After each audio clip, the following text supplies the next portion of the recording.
back to the Teaching View. Today we're talking about building relationships with students and establishing a culture for learning in your classroom those first 2 weeks of school. I'm very excited to introduce to you our second guest from Indian Hills Elementary, Miss Tiffany Leek. Good morning, Good morning. Welcome. Thank you. Thank you. Well, so Tiffany, tell us about yourself. How long have you been teaching? Well, Jenny, I've been teaching probably about 12 years, I believe. I've spent 11 years here in Christian County. I did 1 year in Hopkins County.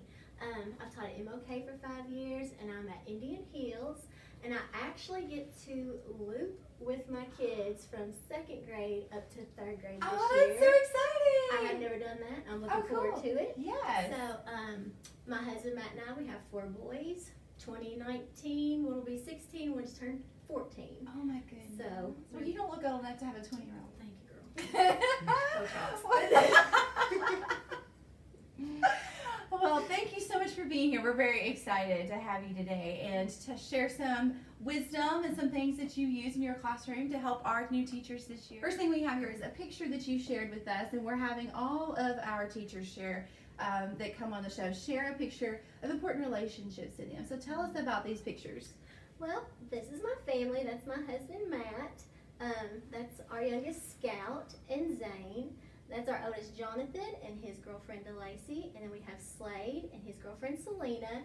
And fun fact, they are both working at Christian County this year Oh, as that's instructional awesome. assistants. Great. So, Well, we're excited to have Yeah. them. Yeah. Fantastic. very excited. I love your family. Beautiful Thank you. family. Have you guys always lived here?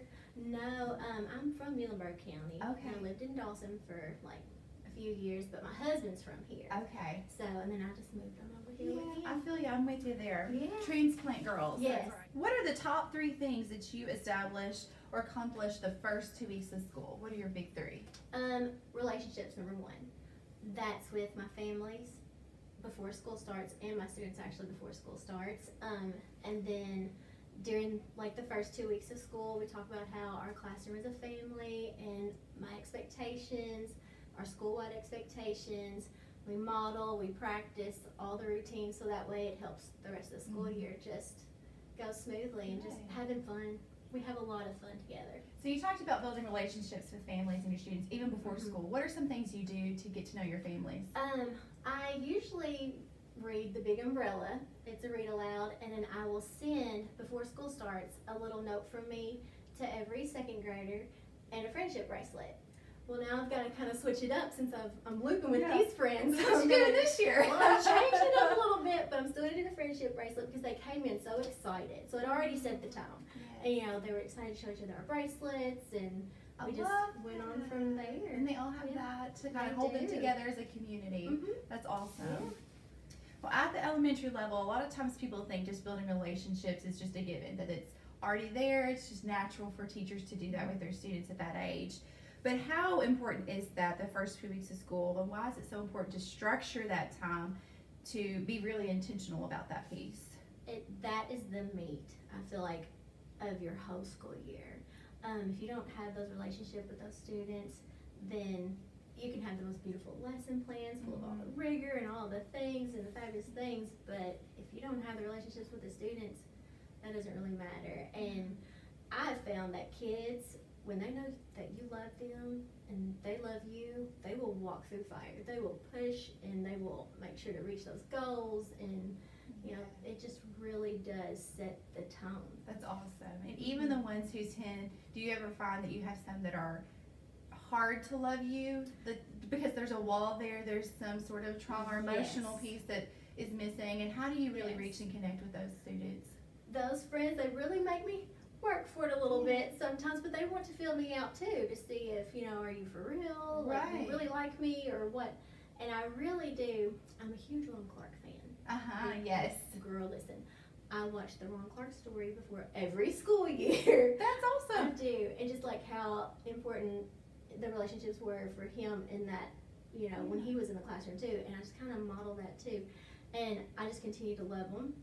I continue to be positive. I don't push myself on them, you know, but then they always open up. And then once they feel comfortable with me, we're together. Awesome. And the Ron Clark story, is that on, can you see that on YouTube? It's Amazon Prime. It's Amazon like Prime. $4. Okay. But, oh my God. I love So that worth man. it. Yes. Okay, good. And it's good just to kind of go back to your why and your passion and just be reminded of that at the beginning of the year. So we have an icebreaker activity called Animal Sounds, if you're up for it. I'm up for it. All right, and so we will do that right after the break. Awesome. Yay. Okay. This episode of The Teaching View brought to you by the Classroom Remote. New from TeachCo Products, the Classroom Remote. For only $13.99, shipping and handling not included, you can have complete control over any classroom. So order yours today and rule like Henry VIII. Disclaimer, reliable internet required or chaos may ensue.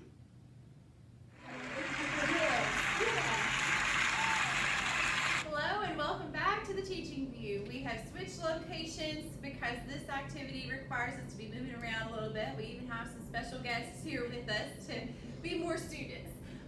But this activity is called the Animal Sounds Icebreaker. So the goal is to blindfold yourself, make sure you have a clean space where you're not bumping into everything. And then you have 2 copies, animal sounds right here. You're going to cut those out. Every student gets one. And they don't show each other what they are. So when they're blindfolded, they're walking around making that sound, and the goal is to find their partner making the same animal sound. Okay, so of course this will look differently with just 2 of us in our stand-ins, but as it would in your classroom.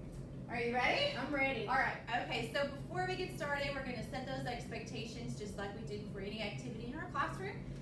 So for animal sounds, we have that each student gets 1 card, and don't show your card to any other student. Think of the sound that animal makes, and when the teacher says to begin, make your animal sound. Find the other student in the class that's making the same sound as you. Get to know each other. And when you find your partner, introduce yourself, talk about what you did that summer. You can come up with a different question there if you'd like. All right, you ready? We're ready. Okay. Because we know where each other are. As a teacher, I would say begin, and then the class will start.